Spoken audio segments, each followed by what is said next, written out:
Halo, selamat pagi, siang, sore, dan malam. Perkenalkan, nama saya Dahlan Darbek Aniu. Saya dari jurusan Hukum Universitas Pelita Harapan. Halo, perkenalkan saya Dwi Mulyawati Syahputri dari jurusan Hubungan Internasional. Perkenalkan, nama saya Henry Susanto dari Fakultas Hukum kelas Karyawan. Perkenalkan, saya Shanslin, mahasiswa kelas karyawan Fakultas Psikologi di UPH.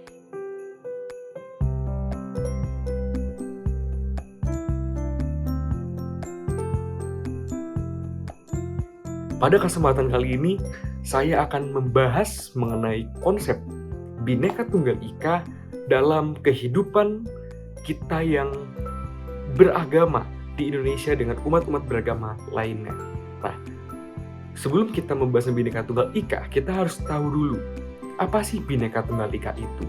Nah, dalam sejarahnya, Bhinneka Tunggal Ika itu berasal dari Kitab Sutasoma, karangan Empu Tantular. Nah, Empu Tantular itu berasal dari masa kerajaan Majapahit sekitar abad ke-14 Masehi di Indonesia. Nah, pada kala itu namanya Nusantara. Nah, secara etimologi, Bhinneka Tunggal Ika itu artinya berbeda-beda tetapi tetap satu. Nah, di Indonesia, konsep Bhinneka Tunggal Ika ini mengakomodir kita yang hidup di Indonesia dengan multikultural, dengan berbagai agama masyarakat yang berbeda, suku-suku yang berbeda, budaya-budaya berbeda, bahasa yang berbeda, tapi kita tetap satu, yaitu bangsa Indonesia. Jadi walaupun kita hidup di dalam perbedaan tersebut, kita dapat tetap hidup bersama, berdampingan dengan rukun dalam satu kesatuan bangsa Indonesia. Nah, salah satu cara untuk mengaplikasikan konsep Bhinneka Tunggal Ika di Indonesia di lingkungan bermasyarakat adalah dengan cara saling menghormati dan bertoleransi antar umat beragama. Seperti itu, teman-teman.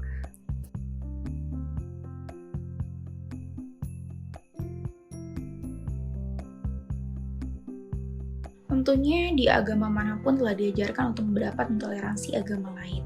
Seperti di Islam telah diajarkan terkait dengan mentoleransi agama lain, seperti surat Al-Kafirun ayat ke-6 yang bunyinya untuk mula agamamu dan untuk mula agamaku. Di mana di Islam pun diajarkan untuk mentoleransi agama lain apapun itu. Nah, apa sih yang bisa kita lakukan untuk menghormati agama lain? Yang pertama, kita dapat berteman dengan semua teman tanpa membedakan agamanya. Yang kedua, tidak menjelek-jelekan agama lain, tidak menghina agama lain. Yang ketiga, kita dapat bisa menghargai ketika seseorang ingin melakukan ibadah. Dan yang keempat, kita dapat bisa menghargai perayaan hari besar orang lain. Contoh seperti halnya saat ini mungkin akan ada perayaan Natal, di mana untuk umat Kristiani dapat melakukan untuk perayaan hari Natal. Nah, kita yang untuk agama di luar dari Kristiani dapat menghargai supaya mereka bisa merayakan untuk hari perayaan besar tersebut. Oke, jadi pesan-pesan untuk teman-teman beragama di Indonesia, tetap menghargai agama lain, mentoleransi agama lain, dan jangan menghina agama lain. Sekian dari saya, terima kasih.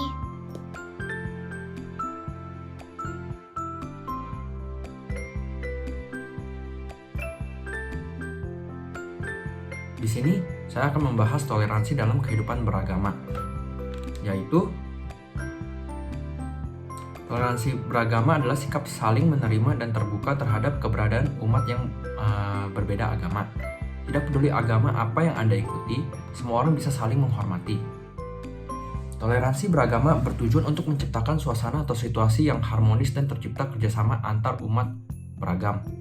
Bentuk kerjasama antar umat beragam bisa bermacam-macam. Yang pertama adalah penerapan keadilan. Agama memungkinkan kita untuk menghilangkan diskriminasi yang terjadi dalam berbagai bentuk dan cara. Yang kedua adalah meningkatkan moralitas. Agama ada dengan tujuan agar pesan-pesan yang terkandung dalam agama dapat dijadikan pedoman dalam bertindak. Bentuk terakhir adalah menaikkan taraf hidup. Dengan kerjasama di bidang ekonomi dapat dicapai peningkatan di bidang kesehatan, kerjasama di bidang sosial dan pendidikan. Penggerak utama toleransi dalam kehidupan antar agama adalah kesadaran beragama. Agama mengajarkan hal-hal yang baik dan pemeluknya akan sebisa mungkin berperilaku sesuai dengan ajaran agamanya. Faktor kedua adalah rutin mengikuti kegiatan sosial. Dengan kegiatan sosial kita diajarkan mengajarkan bagaimana saling membantu, menghargai, dan menyebarkan cinta kasih dan kepedulian terhadap sesama. Faktor penentu ketiga adalah kebijakan regulasi yang dikembangkan oleh pemerintah. Kerukunan umat beragam tidak hanya karena agama, pemerintah juga memfasilitasi lahirnya peraturan-peraturan yang mendorong kerukunan umat beragama.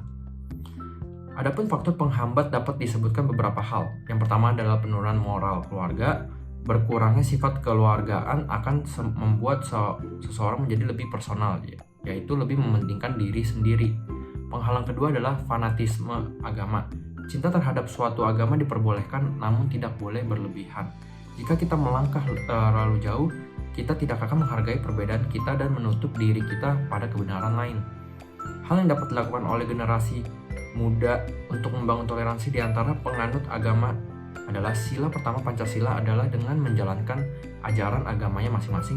Dengan cara ini kita dapat meningkatkan iman kita. Jika keyakinan kita kuat, kita akan terbiasa melakukan hal-hal baik dalam hidup.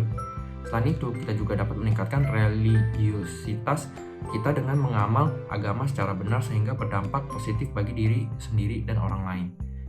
Terima kasih.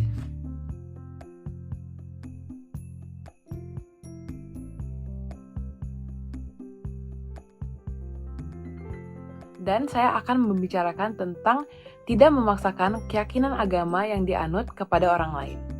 Larangan memaksakan agama kepada orang lain erat kaitannya dengan konsep hak asasi manusia. Tuntutan moral tersebut yang kemudian disadari ada di dalam setiap ajaran inti setiap agama.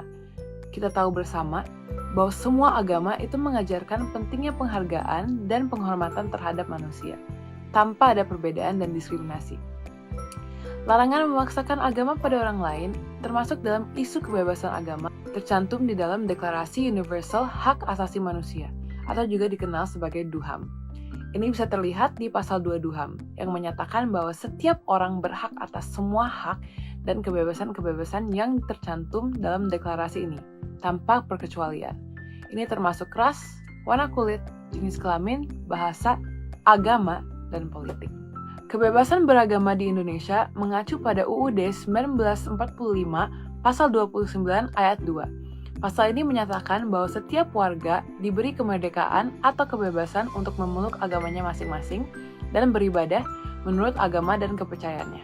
Ini dikarenakan ada banyak agama yang dianut oleh bangsa Indonesia. Ada agama Islam, Kristen, Hindu, Buddha, Konghucu, dan lain-lain. Saat melihat dari segi etimologi, kebebasan agama terdiri dari dua kata. Yang pertama itu bebas, yang artinya merdeka, tidak terpaksa, dan dapat melakukan keinginannya. Dan yang kedua itu beragama, yang artinya memeluk agama atau kepercayaan tertentu. Kebebasan agama juga bisa diartikan sebagai sesuatu sikap merdeka untuk memeluk sesuatu agama atau keyakinan yang diinginkan. Ini dilakukan agar tidak terjadi konflik antara pemeluk agama atau penghayat kepercayaan yang satu dengan lainnya, dan terciptanya kerukunan hidup antara umat beragama.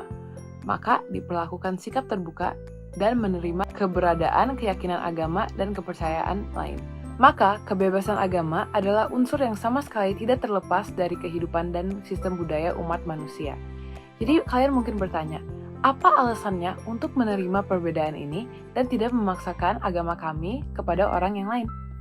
Jadi, keadaan agama yang dianut sama halnya dengan orang lain yang sama-sama memiliki klaim kebenaran.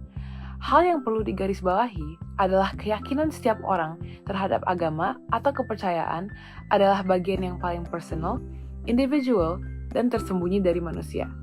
Hal tersebut membuat kita sebagai manusia biasa tidak memiliki kekuatan apapun, selain kekuasaan Tuhan yang bisa memaksa sesuatu keyakinan.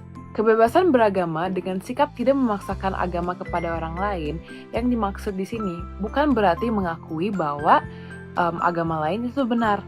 Apa yang dimaksud adalah kebebasan bagi setiap penganut agama untuk menilai dan menganggap bahwa agama yang dianutnya atau kepercayaannya yang dihayati adalah ajaran yang paling benar dan melaksanakan ajaran sesuai dengan agama masing-masing. Penerimaan tersebut adalah kunci hidup damai dalam perbedaan dengan wujud berlaku baik dan sifat adil serta memberikan kesempatan kepada siapapun untuk mengamalkan ajaran agamanya dengan tujuan mewujudkan kerukunan beragama.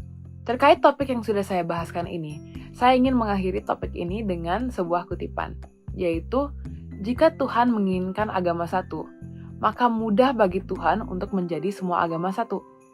Tuhan menginginkan kita berbeda agar kita bisa bersilaturahmi, berhubungan, mengoreksi satu sama lain, dan saling berpikir kritis satu sama lain. Terima kasih.